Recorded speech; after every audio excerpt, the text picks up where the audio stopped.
If I was hiring a YouTube narrator, this is what I would do.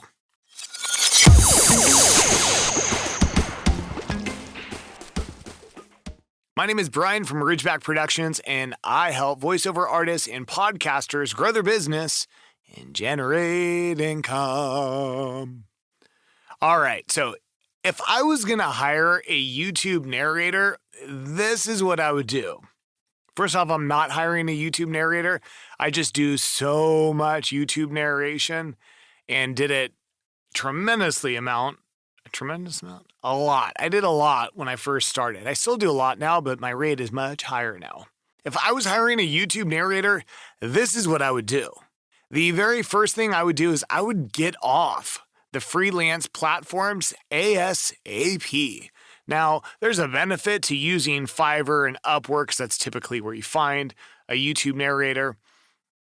They have a high marketing budget, so they're able to bring in a lot of freelancers, and you're able to find them for free. They catalog it easily. It's easy to find them. So don't abandon it right away. I mean, you got to pay your dues there, and there are fines, and Upwork will do it, and Fiverr has done it. You can't leave them. They don't want you to leave them, and I never have either. I recommend getting off them as soon as possible. You're paying 20%, and if you're a channel owner that is trying to monetize a YouTube channel with top 10, whatever you want to do, there's so many of those channels. You're paying a lot and you're offering very little to voiceover artists. So stop paying the percentage that you're paying and get off those sites. You're also going to get a higher quality VO because you can pay them within your budget, but they're not paying their 20% to the freelance site anymore, which means they get to keep an extra 20% of their income. Okay, so that's probably the first thing I would do if I was hiring a YouTube narrator to help save money is try and get off the freelance sites ASAP. Another thing that I would do, and it's just a pet peeve of mine, is if I was listing a job description to hire a YouTube narrator, I'm not going to ever put in there that there are bonuses for if the video goes viral or as the channel monetizes, bonuses to come. Truth is, it never comes. You're never paying it out. If you're a channel owner, you'd never have done it. You're not paying your VO a bonus. Okay, that said, I do get paid bonuses and tips by my clients, but not because of viral videos or because whatever. It's a silly tactic to get a voiceover artist to want to work with you at a low budget, and it's cheap. It's cheap, because what's happening is you're placing this offer for a voiceover artist to work with you at a cheap rate with the promise of a bonus, and you're not going to end up paying them the bonus. Even if you think you're going to pay them the bonus, you're not going to pay them the bonus. The voiceover artist is not tracking your videos. They don't know if you go viral. They don't know if you get monetized. You're just not going to pay the bonus. VO artists like myself, like all of us, they're not going to get the bonus. Don't offer it.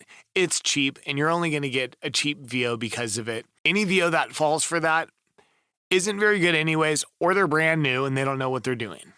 If I was filling out a job description to hire a YouTube narrator, I would definitely not put looking for the best of the best and then only offer $5 to $15. That is just ridiculous. How are you going to find the best of the best for $5 or $15? That is just junk. You could double, triple, quadruple that number and it's still too low. However, that's just the rates that YouTube pays. It is what it is. Don't stop doing that. If I was doing that, I wouldn't do that. I'm not going to put looking for the best of the best. What I would do is I would have full disclosure. I'd have full transparency. Hey, I'm a brand new channel. I can only afford this much. As my channel grows, I would love to pay you more. This is the amount that I could pay. We'll get to that in a moment. What I would do is start with $20. $20 should be the absolute lowest rate that you start at, even if you're brand new.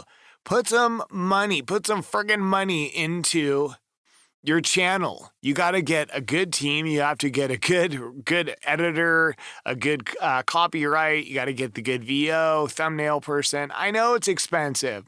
Suck it up, Buttercup. Spend a little bit of money on your channel, and $20 is the absolute cheapest that you should be offering. Okay, so if I'm hiring a voiceover artist for a YouTube narration, I'm going to ask for a sample reading. You're a fool if you're not asking for a sample reading. Find out what they sound like with your script. It doesn't matter how good they are. I have pages and pages of links to work that I've done for YouTube. And it gets me hired, but any channel owner that's smart is going to give me a portion of their script and ask for a sample reading. My goodness, you got to hear what they sound like on your content, on your script for your channel. And any VO that's not willing to give you a sample reading, a free sample reading, don't hire them. Find somebody else. It's going to be too much difficulty. If there's difficulty in the beginning, there's going to be difficulty in the end. Don't fight it. And I wouldn't do that. So if I'm hiring a voiceover artist for YouTube narration, I'm going to get a free sample to make sure it fits my content. And I am not going to deal with a voiceover artist that's picky and asked to get paid for that or whatever the case is. Free sample is the least that they should offer. Now, if your budget is tight, and I get it, you're starting a channel, you don't have a lot of money, blah, blah, blah, the excuses flowing. Like, you're starting a business. If you're starting a business, you got to put money into your business. And if you're not going to put money into your business, then wait until you have some more money so you can put money into it. Starting a channel starts money, and if you put the money in the right place with the right team, you're going to monetize. It's happened. I've done it for so many different channels.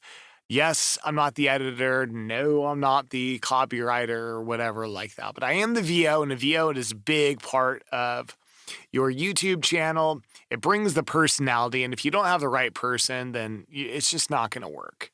So what I would do is, if your budget is low, come to an agreed amount. If it's not $20, then come to an agreed amount. Whatever that agreed amount is, if it's more than you wanted to spend, fine.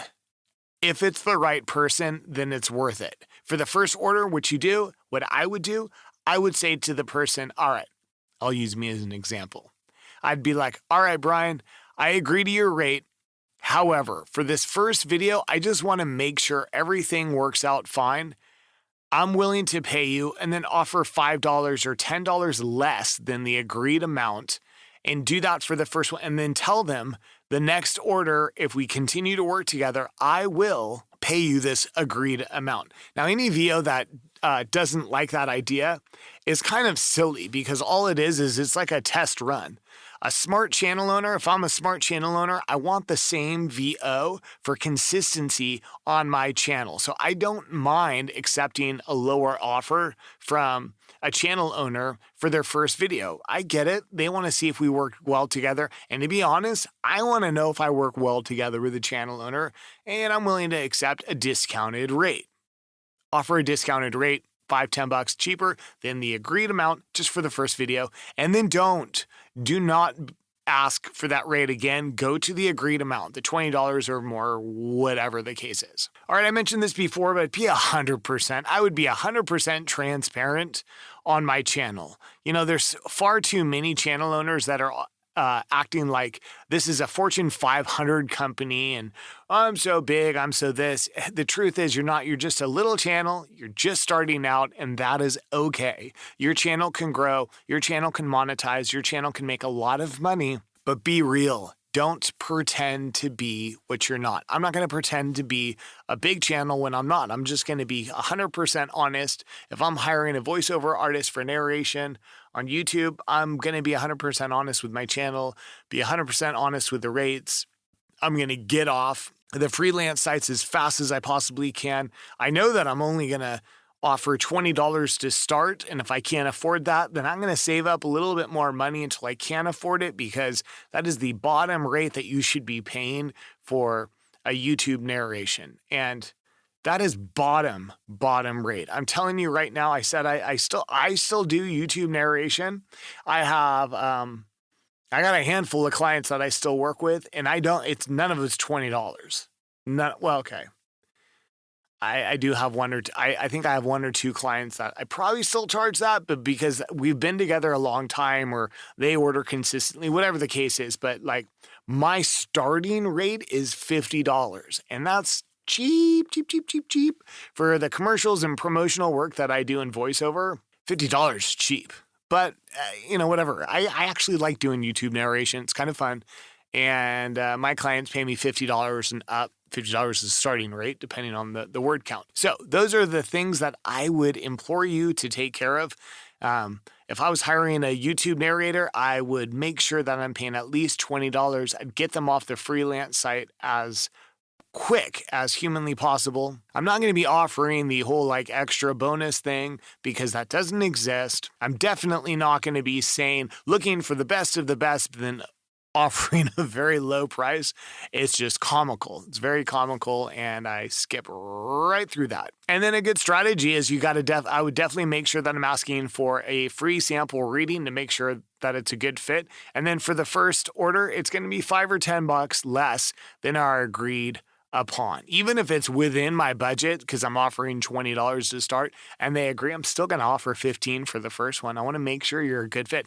I'm not going to pay full price for the first order because I don't know whether the voiceover artist is good. I don't know if they communicate well with me. I don't know how quickly they're going to turn it back to me. I don't know if they're going to make mistakes. If they make mistakes, do they do revisions? How quickly do they get those revisions back to me? What's their audio quality really sound like? There's too many factors, and I'm not going to do it. That said, if you are looking to hire a really good voiceover artist, I am your man, and I've been doing this a really long time. If you'd like free sample reading, drop down into the description below and click on the link for a free sample reading. I'd be happy to help you out. If you have any comments or suggestions, leave those below as well. We can have a dialogue. I hope you have a wonderful day. Thanks for checking in. Until next time.